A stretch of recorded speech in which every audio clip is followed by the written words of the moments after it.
Let's jump straight into the question. So I've based this on Little Red Riding Hood.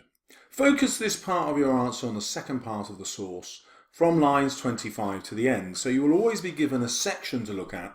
That's important. I'll show you why later in the video. A student said, this part of the story where Little Red Riding Hood meets the wolf shows the wolf is more dangerous than she realizes and her innocence is sweet. So that's the statement that you'll be given. That's a made up one. And then you'll be asked, to what extent do you agree? So what the examiner means there is you can agree or disagree. Doesn't matter which. However, I'm going to show you why it's most important to partially agree and why that will nearly always get you higher marks. So stay tuned for that.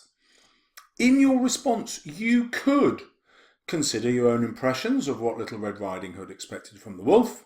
Evaluate how the writer conveys Little Red Riding Hood's response to her grandma and support your response with references to the text. Well, could here doesn't mean could. It actually means do all three of those things. In particular, you must evaluate because that is the crucial word in the mark scheme. And that's our first hint as to why you need to partially agree, because it's difficult to evaluate if you wholly agree or if you wholly disagree. Because evaluation means holding more than one idea in your head at the same time and explaining which one is better. I'll show you that in a moment. Okay, I do have a model answer for you, which I'll take you through. That's coming. But first I want to take you through some typical mistakes. And the mistakes that you might make. And most of them are around that word evaluation.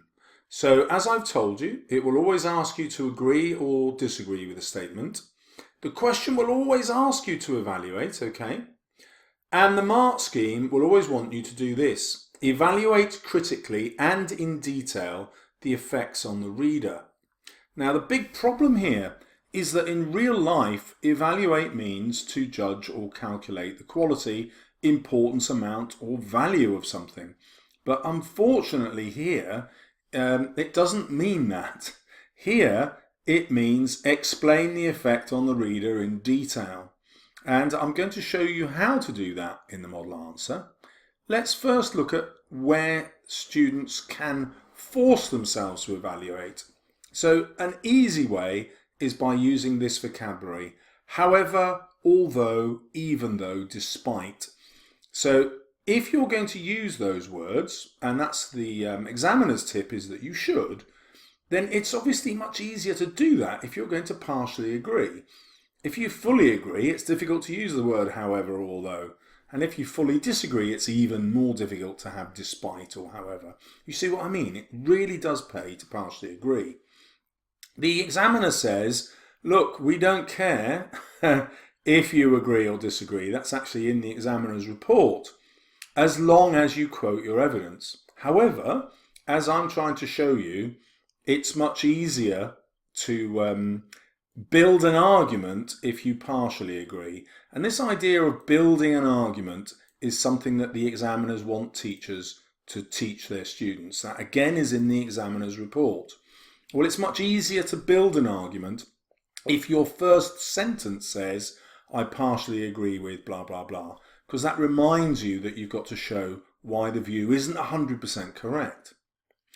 The next bit of advice the examiners give you is that you need to evaluate the statement, so do you agree with the statement, but also talk about the methods. And many students forget to write about the methods that the writer uses. And their final comment on methods is they can be structural techniques like sentence lengths, contrast, repetition and juxtaposition.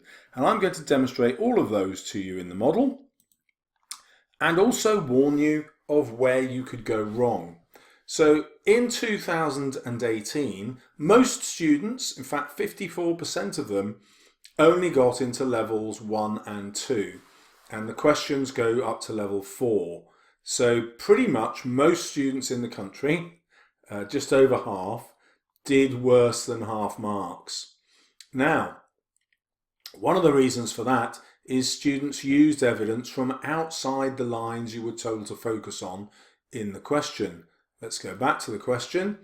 You had to go from line 25 to the end. And if you didn't do that, then you were outside the lines and you were picking evidence from the wrong bit of the text. Another thing is students often don't write an argument, okay? And so instead of building up an argument, they just list their impressions. The easiest way, as I've said, to build your argument is to start with your first sentence where you partially agree. Hope I've convinced you to do that by now.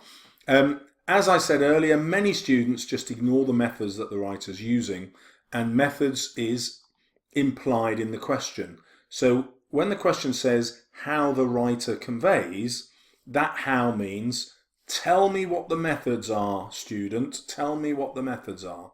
Okay, it's annoying that the examiners don't say evaluate the methods the writer uses. They don't say that, but that's exactly what they mean. And then finally, the examiners genuinely believe that it's okay to comment on short sentences mimicking a fast heartbeat and long sentences mimicking a puzzled mental state. So I've done that in my example, but I've got a word of warning for you. It's really easy to waffle by making up some rubbish about why the sentences are long and complex or why the sentences are short. So I would advise you to be really careful when you're writing about sentence lengths, and hopefully my model will show you how. Well, that's the build-up. Let's dive into it. I only partially agree that Little Red Riding Hood is expecting nothing out of the ordinary when she meets the wolf, and her belief of in the goodness of all animals is obvious. Despite his leering grin and hungry eyes, she only notices his smile and feels so happy to be meeting such a furry, cuddlesome friend. So you'll notice the embedded quotations that fit into the sentence. You'll notice the evaluative language, despite, or she only notices, which implies that something else is going on beyond what she notices. That is evaluation. Next paragraph. Little Red Riding Hood even reached out to stroke him like a puppy before skipping away, and the triple, with a hop, a skip and a playful wave, shows how she has completely misread the danger she is in.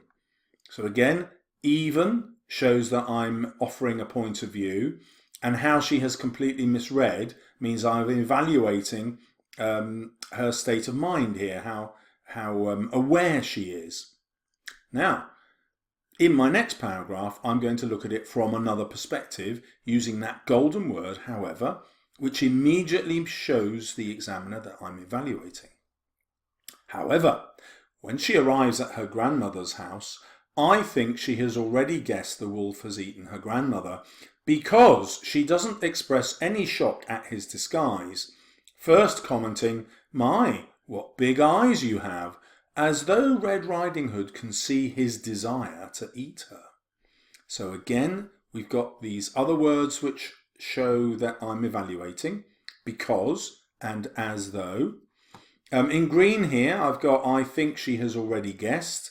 That is an evaluative comment, because it's not certain.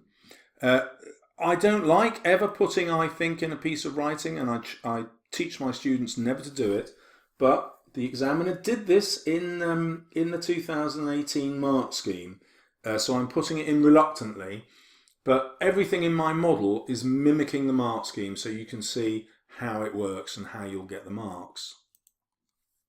Her next comment, "My, what big teeth you have," may not be a dawning realization that this is the wolf, but could instead show her taunting him for being too afraid to eat her. So this is my evaluative language again, may not be, but could instead, which is implying that she's known it was the wolf all along. Everything her mother told her about staying on the path and not talking to strangers, especially wolves, has had no impact on Little Red Riding Hood, other than to make her ignore all of her mother's advice. So these are the evaluative comments again, other than, showing you a different way of looking at things. The writer conveys her calm certainty that she is quite safe through her calm repetition of her sentence starters. "My, what big! My, what big!" which is juxtaposed with the wolf's inability to eat her. All he can do is mimic her repetition, all the better too. So here I'm introducing an alternative interpretation that she is actually in control of the wolf, and therefore he's not able to eat her, he can just imitate her language pattern. And that's a juxtaposition, a contrast. That word that I told you would always be able to score you evaluative marks.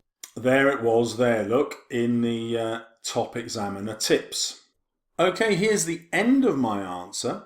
Her eyes grew wide as she rushed for the door just ahead of him, suggests that she has been ready to outrun the wolf all this time, and that her eyes grew wide not out of fear, but reflecting,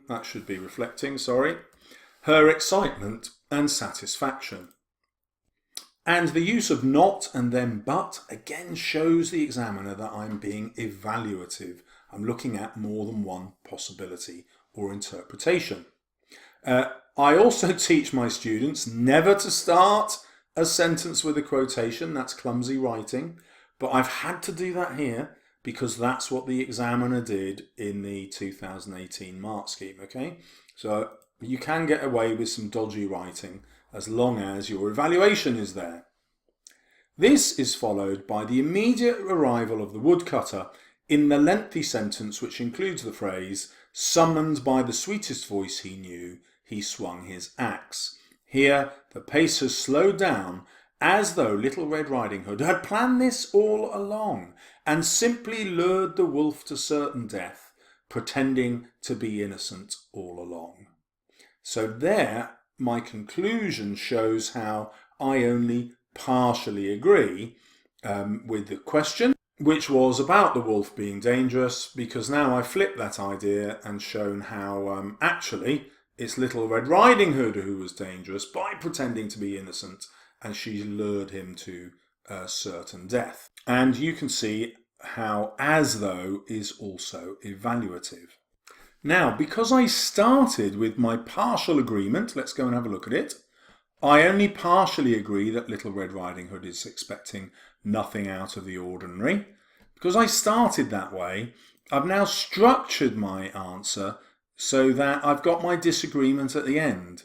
And that shows that I'm building an argument, I've been building up towards this point, and that proves to the examiner that I have evaluated it all. I've seen that, yes, on the surface it looks like I should agree with the statement, but there is the possibility underneath that Little Red Riding Hood might have been manipulating the wolf all along.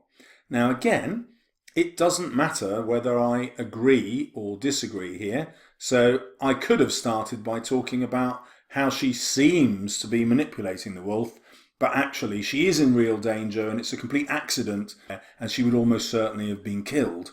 Yeah, so I don't have to have her in control, but the trick is to consider both possibilities at the same time. And now that's a slightly difficult skill, but it's not a very difficult skill, because it all starts with you saying, whatever the question is, I'm only going to partially agree. And that will help you write this kind of argument. So go back and test yourself, see if you can remember these bullet points about what you should do, and then those about the examiner's tips, and more importantly, what you should avoid doing.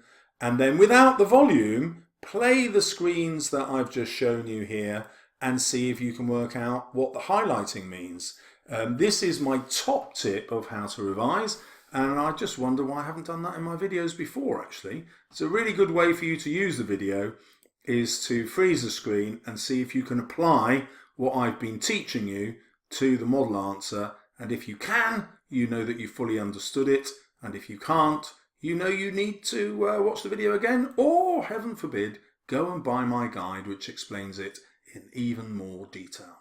Thank you very much for watching, and goodbye.